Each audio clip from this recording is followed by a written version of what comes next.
পহেলা বৈশাখের দুপুর, রঙিন শাড়ি আর পাঞ্জাবিতে চারদিকে উৎসবের আবহ। মৌলানা আব্দুল হামিদ খান ভাসানীর স্মৃতি বিজড়িত টাঙ্গাইলের শহীদ মারুফ স্টেডিয়াম জুড়ে মানুষের ঢল। তারা মাঠের মানুষ, যাদের হাতের মাটির গন্ধে টিকে আছে দেশের খাদ্য নিরাপত্তা। সেই কৃষাণের হাতে তুলে দেওয়া হলো প্রতীক্ষিত কৃষক কার্ড। প্রধানমন্ত্রী তারেক রহমান ল্যাপটপের একটি বাটন চাপতেই বদলে গেল দৃশ্যপট। মুহূর্তের মধ্যেই টাঙ্গাইল সহ দেশের ১১ উপজেলার ২২,০৬৫ প্রান্তিক কৃষকের মোবাইল ফোনে পৌঁছে গেল ২,৫০০ টাকার আর্থিক সহায়তা। একই সঙ্গে উদ্বোধন হলো কৃষক কার্ড, যা কৃষকের জন্য সমন্বিত সহায়তার ভিত্তি।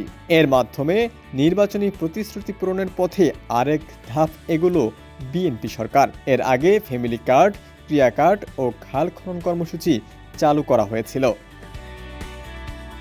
কৃষক কার্ড শুধু একটি পরিচয়পত্র নয়, এটি ব্যাংকিং ব্যবস্থার সঙ্গে যুক্ত একটি ডেবিট কার্ড, যার মাধ্যমে কৃষকের নামে ব্যাংক হিসাব খোলা হয়েছে।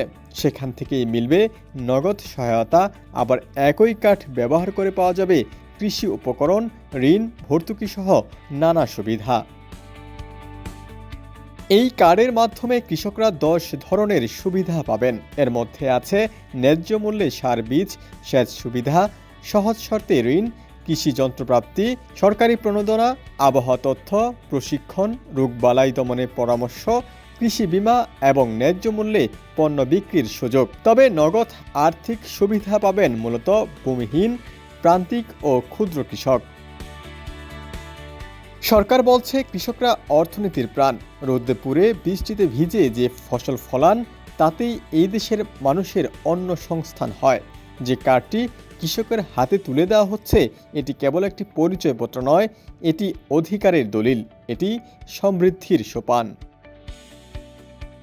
ডেস্ক রিপোর্ট, সমকাল।